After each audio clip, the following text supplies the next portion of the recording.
All right, everyone. So next up, we will move on to the Q&A session. Should you have any questions, please type your questions on the Zoom Q&A box right now for our speakers to address them. So with that, let's welcome back our panelists for today, Dr. Sri Wahyu, Prof. Hamid, and Prof. Alvin. Right. Let's have a look at the first question that has been posted. Okay, so these questions is to Dr. Sri Wahyu. I would like to ask, how is the cognitive component affected by physical growth stunted? I think I'll call up the other speakers as well to just chip in to this question. I think this question is very important. Yes, Dr. Sri. Okay, thank you very much for the question. This is a very relevant question. People keep asking what's the connection between cognitive component and also physical growth, okay? So when we talk about stunting growth, we always associate with cognitive function, right? Now, when you look at why is it being affected, or why is it interrelated between these two components? Now, when we talk about physical growth, you know that there will be some form of nutrient deficiency in that particular person, okay? Now, I do agree with Prof. Hamid that the fact that we need multi-nutrient, okay? And when we talk about multi-nutrient, we are talking about dense or nutrient that is going to help growth per se. Now, growth doesn't mean that you need to expand this way, but you must also go above like this, okay?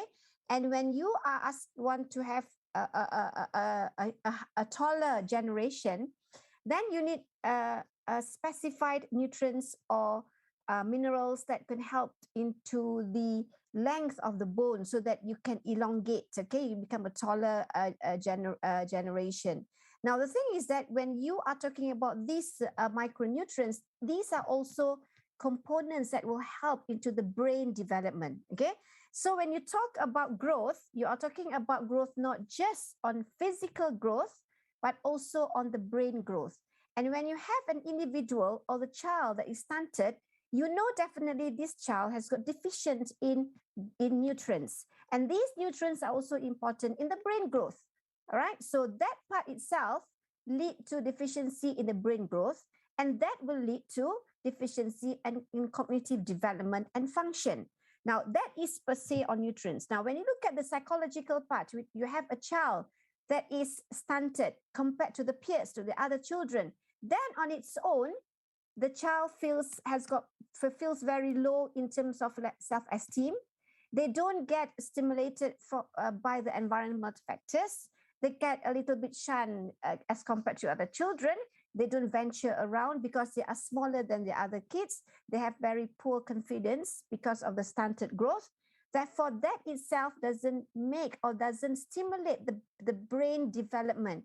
And you and I know that the brain needs external development to actually grow. And your cognitive function is very dependent on the external factor. And I do not know whether you can remember or not, 80% is by external factor.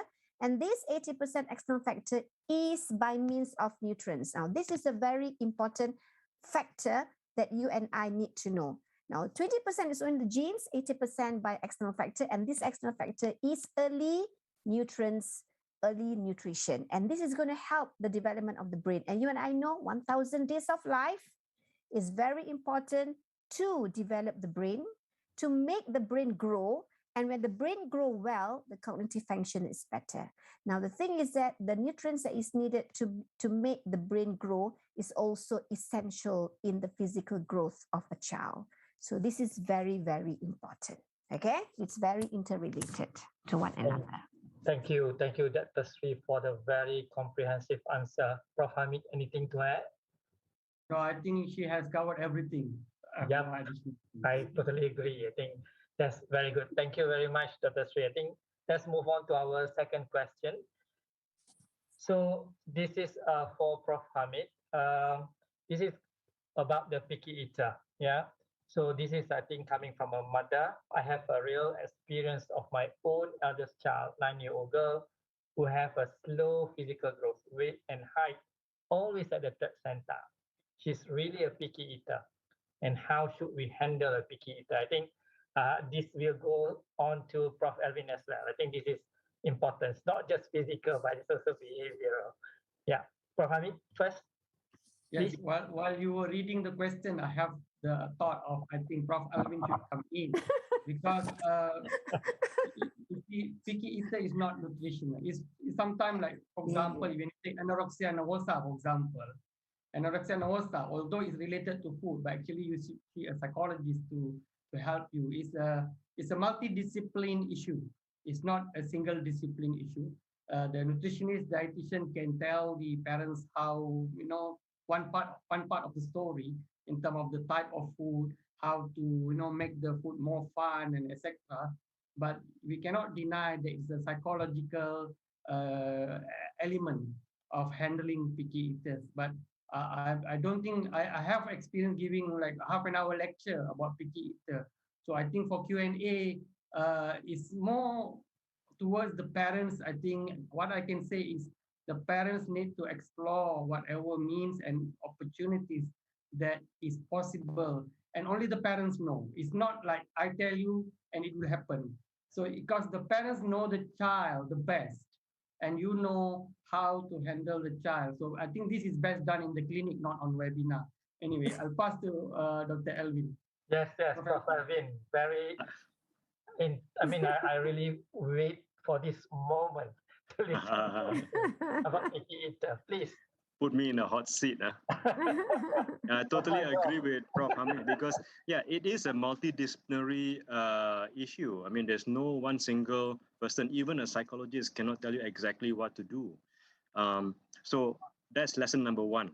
No one can do everything. So if you hear of any psychologist, a counselor say, it's okay, send to me, I can guarantee you, I can help you. Run far away, please, because it's just not possible. So because it is not possible, first thing you need to do is just like when you send your car for service.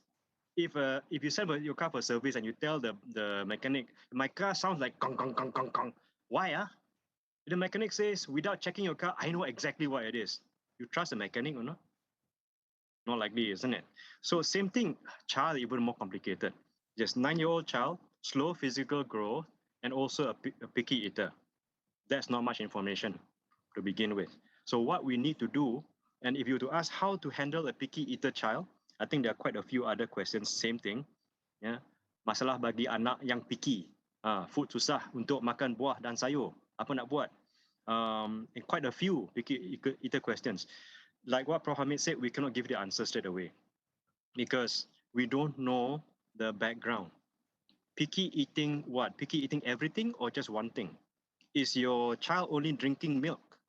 Because I had a case last time that the girl just only drank milk for like almost a whole life. I don't know how she can still be okay enough. But obviously, cognitively not functioning very well because the nutrition is only just limited. Anyway, so the answer basically is we need to investigate first. How to investigate technically, we can have another webinar or workshop where myself and maybe a few others can talk about how you can understand where behavior comes from. That's behavior modification workshop. But even that alone is not going to help very much because there's quite a lot we need to learn about the child, about the family, the environment of the child, their history, their growth history, their experience with certain kinds of food. Maybe, when they were about to eat something, they saw a cockroach, it's gone, there's already the connection there. So, yes. Yeah, I think Prof. Elvin, the same person also added a few more on this particular issue. Apparently, the child eats quite well at school, but not at home. Would that be some form of a relationship? Could be. It could be a relationship. Probably it could be who is feeding, who is the one preparing the food. If I mogo, I don't like the person preparing the food, I won't eat the food. Maybe it's picky eater because of that, but we don't know. So, I don't have enough evidence because I'm a detective basically when it comes to all these things. I need to find evidence to lead me towards what might be a clue. So basically, I would throw the question back as to what kind of info do you have? Yeah. Can you avoid picky eater? Can you avoid it? Prevent it?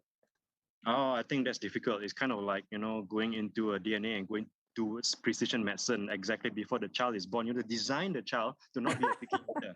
Um, Could it be that, sometimes when the child was growing, especially at the 1,000 days of life, the exposure to the food is very limited. They don't, the parents do not expose the child to broccoli, to carrots, to cucumber, to yeah, like the variety new of food, rejecting nutrients. new food thing, right? Yeah, something like that. So it Mm. becomes very focused on just a few, and then the child grew after 1,000 days. That they only live with this kind of foods, so they become picky eater. I don't know whether that could be a contributing factor. What do you think? Maybe that's one, but we are all very different, individual differences. We have got very intelligent children who just purposely, when they order wonton mee, they order wonton, they cannot have a mee, a slight bit of noodle, they won't eat already. There's nothing wrong with it, but it's their belief, which is why with eating habits, the circle just now I showed, next to it is belief. If they've got a certain very rigid belief about certain kinds of food, that could be it. It could be the belief. When I was growing up, so I was very rigid. You can talk to my mom; she will tell you all the stories. At one time, I never touched tom yum. I hated tom yum. No, not because I've tried it. I just didn't like it. Prejudice. And when I grew older, I tried tom yum. Nice also. So it could also be, again, it's a belief thing. Children can have all this fancy, funny belief that adults also might have. So this is where we need to further investigate what's going on. Yeah, I totally agree. I think picky eater is very complex. There's a lot of behavior, there's a lot of exposure related, and I think the science behind it is telling us a little bit on it. Basically, as what Dr. Sri mentioned just now, don't delay your complementary feeding and don't delay the variety of food that you need to introduce to reduce the risk of having picky eaters. Yeah. So let's just move on to another question. I think we have quite a number of questions here. Dr. Sri, prevalence of parents bringing child to KK for growth monitoring has always been low, more so after completion of vaccinations. Yeah, this is after 1.5 years or 2 years. Hence, long-term growth monitoring for ages 3 to 6 years can be challenging, and we often lack data on this area. May I know if anything has been done to address this gap? Thank you. Thank you very much. A practical question. Now I'm going to bring this book. This is the book that I've shown to you, okay, in the slides. Okay, now if you look at this book is actually basically for 0 to 6, okay? Now, 0 to 6 means it goes 3 to 6 years, which is the question that you've been asking. And then in this book, there are sections that addresses 1 year, 2 years, 2.5, 3 years, 3.5, 4 years, 6 years. And each year, as the child grows, there's always things that need to be monitored. And if you look at this book, there's always a part. What are the to be monitored at what age? The framework of growth and the framework of milestone. Now, then when you look at the elements that need to be monitored in this book based on the age of the child, 0 to 6, and if there is any delay, if there's any issue, you will always be wanting to see a doctor or refer to specified allied health professionals. So what we do is, what I want to happen is that this book is a very comprehensive book, and this book needs to be a best friend of a mother or a father or a carer. And this is a book where you need to tell to the mother that it is a continuous monitoring, and this is monitoring at every age, and what are the things that need to be detected, need to be evaluated and assessed. And if you feel that the child has diverted from what that is being recommended from this book, please come to the clinic. Okay, we have up to 1.5 years for the booster dose of the vaccines, all right? And then you have 2 years for, again, the monitoring the growth and also development of the child. And then if the child has some form of growth issue, either flattening of the height, of the weight, they will be given some more appointments for growth, and also to probably see the nutritionist and also the medical officers, okay? Now, if everything goes well, the child goes well, and the M-chart goes well, there is no signs of autism, there's no signs of behavioral problem, then the child probably be not been given any further appointment. But however, if we teach the parents to look at this book and to use this book and to monitor the child at every age, there's always an opportunity to bring the child to the clinic by the initiative of the parents for growth and development monitoring up to 6 years. Now, why 6 years? Because 6 years is the time when the child goes preschool, which is before the standard one schooling. Now, at the age between 4 to 6, now this book, it's either monitored by the parents or when our team goes to the preschool, either the kindergarten or to the preschool section of the current government school, okay, and then to make some form of assessment which is based from this book. And if you look at this book, there's also oral health. Now, what it is so important with regards to oral health, which is to be monitored up 2 years, between 1 year to 2 years, and this is when the dental officer look at the child's dental health, okay, and they will start educating the parents how to use some form of fluoride. They will also, in fact, encourage the parents to put some fluoride on their child's teeth, and this is happening at our clinic, right? And it should be done in other clinics as well. So again, this book helps a lot, and this is the book that we should be using and educating our parents. The question is, are we doing what we are supposed to do? Are we actually educating and also guiding our parents based on this book? Now, there's a lot of effort that has been done to create or to form this book by Ministry of Health. So, and it is a very comprehensive book, and it's also quite expensive to produce one, but the government is giving it for free. So utilize this book optimally, all right? Educate our mothers what are to look for at the various age of growth and also development. Anything that makes the mother or the parents worry, they are encouraged to come to the clinic. So yet again, parents need to be educated, because only the parents would know how the child is growing. We can't. Even if the child comes to us every year, every 6 months, but we spend maybe about 20 minutes with the child, we may not be able to know exactly what's the problem with the child, but the parents will do. And the parents can always come to the clinic if they are worried about the child. Okay?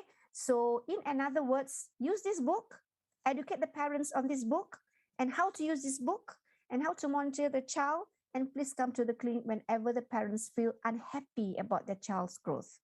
And again, we need to engage the parents. And this is our duty in primary care clinics especially. Okay? Thank you, Dr. Sri. I think it's very important. Two important points there. One, educate the parents. Two, optimize utilizing the book. The book is very comprehensive, and I totally agree with you. Let's just look into the next question. Prof. Alvin, can we or are we able to control emotional eating? Yes, we can. Okay. There are many ways to manage our emotions, because there are many things that affect our emotions. So because there are lots of factors that affect our emotions, there are a lot of things we can do to manage our emotions. Therefore, yes, we can control emotional eating. All right. The question is can or cannot, right? So I just answer Yeah. There's a lot of different ways, I right? was anticipating more coming from you, Prof. Alvin. You ask, I answer. All right. Anymore, I think we have lots more questions, whether we have time to handle all of them. I think, is there any more questions that? Yeah, I was just typing an answer just now when you asked me. It's also about a picky eater. You want me to answer that verbally? Yes, please. I answered one before we go on to through this, typing already. This is by Joanna Yo. How do we advise parents who forcefully feed their picky eaters? Mhm. I advise them, but they still force feed. What do I do now? How do I help? Well, the thing is, if your kids are picky eaters, it is quite likely that you are also quite desperate.